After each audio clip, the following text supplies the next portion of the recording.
Welcome to New Filmmakers Los Angeles in partnership with Movie Maker magazine. My name is Danny De Lillo and we're here at the Cambridge Los Angeles showroom in West Hollywood, and I'm here with Derek Franzese with his movie Into Memory. Let's take a look at a clip. Remember the good times? Tell him that you love him, but we're making one more memory of all of us for him. Big one. The last one. But everybody dies, and when they do, that's when their family and their friends, they get together and they cry. They remember the good times. But when that happens, the one who died never really knows how much they meant to their family and their friends. We didn't feel like that was good enough for you.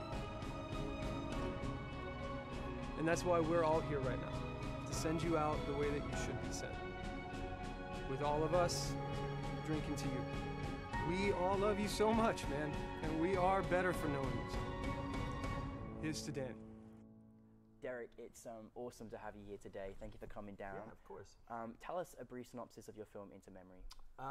It's basically just about a young 30-something-year-old man who's he's passing away from cancer, and kind of when he's about to go back to hospice or go home for hospice, his friends spring him from the hospital and surprise him with this celebration of his life and kind of create one last memory for him before he goes off into the new world. The new world.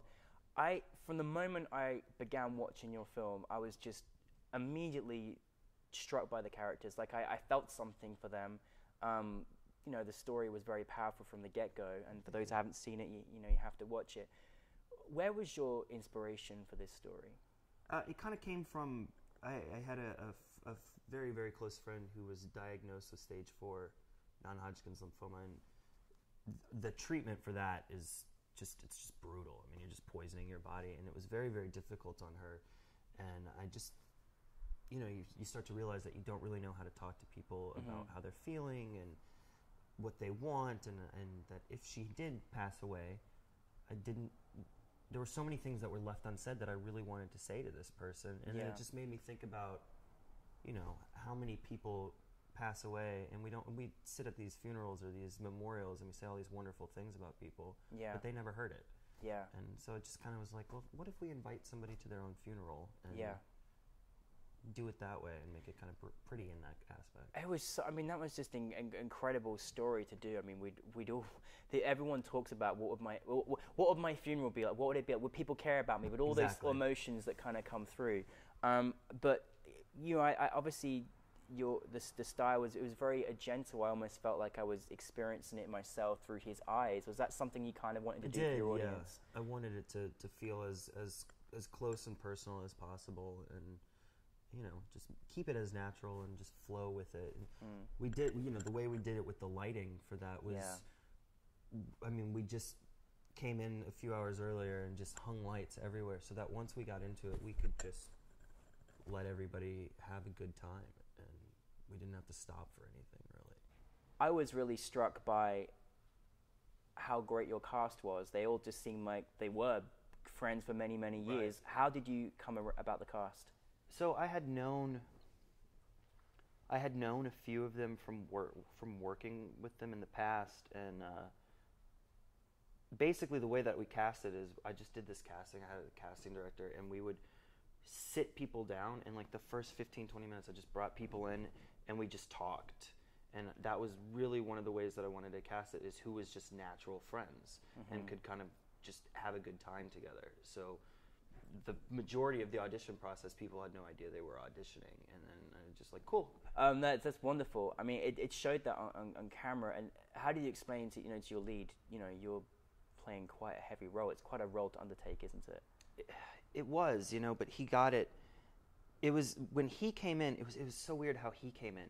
So the lead, this lovely guy named Evan Elias, was he was a friend of one of my closest friend. He was a makeup artist, and I sent the makeup artist a script, and then he was like, I was doing auditions, and I was having a hard time finding somebody who I thought could pull off that role and looked sickly enough that it would not seem silly, and so my friend Joe calls me and he's like, I've got this friend, he was an actor and model in New York, why don't you just see him. And I said, sure, whatever. And so he comes in. The casting director had forgotten to give him the script before, and he just comes in and he starts looking at it, and every single instinct that Evan had was right on. I mean, it was just his entire, just everything about him, and the way that he was just interacting with the other people, even though he didn't know any of the lines, and I just was like, that's the guy. Evan had gotten very sick in his past, not with cancer, but he had, and I can't remember what it was, but he basically, some of the food that he was eating was poisoning his body, and it went on for years. And he had lost all this weight, so it was very easy for him to tap into the sickness role.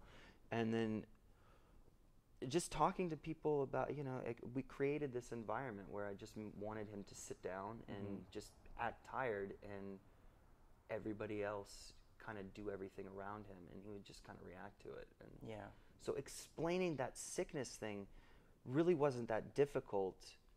It was just something that came very natural for him. What's it like after all the hard work that you put into making the film? What's it like to have your film officially selected for New Filmmakers Los Angeles? That was awesome. And I have to say, like, New Filmmakers, I've been to several festivals in my life, and just New Filmmakers, I didn't know what to expect, and it's awesome.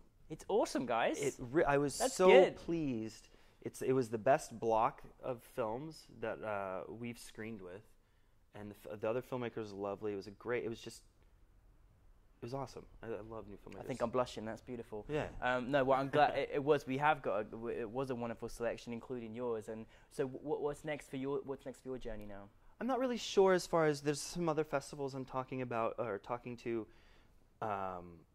later on in this year, but it's kind of getting to the point where it's time to move on to the next one. And I have some people who I don't understand how it's starting to come together, but there are some people who want to invest in a feature for me, and that's breathtaking and weird and scary all at the same time. But I'm thinking I'm either going to do that, or I'm just going to shoot 3 shorts back to back and just throw them out in the world and see what happens. But And what piece of advice would you have to anyone that wants to become a filmmaker? Just shoot. Like, tell a story. We get so caught on, I know I did at least, and like trying to get as much production value and et cetera, but it's just shoot, tell a story. If you just have a camera, point the camera at something and go with it. And don't forget how important sound is. The audience can forgive a bad shot. They cannot physically forgive bad sound. They can't. Right. And it'll take you out of the film so fast. And it just seemed to be something that, when you're scouting locations, think about if there's a train station right by. Like, you've got to think about these things, or you're gonna experience it in post and just want to cry. Yeah, we don't want any more crying unless you're cry. crying about the experience of watching the film. Listen, Derek, thank you for sharing it into the memory. I was certainly touched by it, and I know a lot of people who have seen it or haven't seen it will be as well. And we look forward to seeing many more of your projects. Thank you so much. Thank you very much. Appreciate it.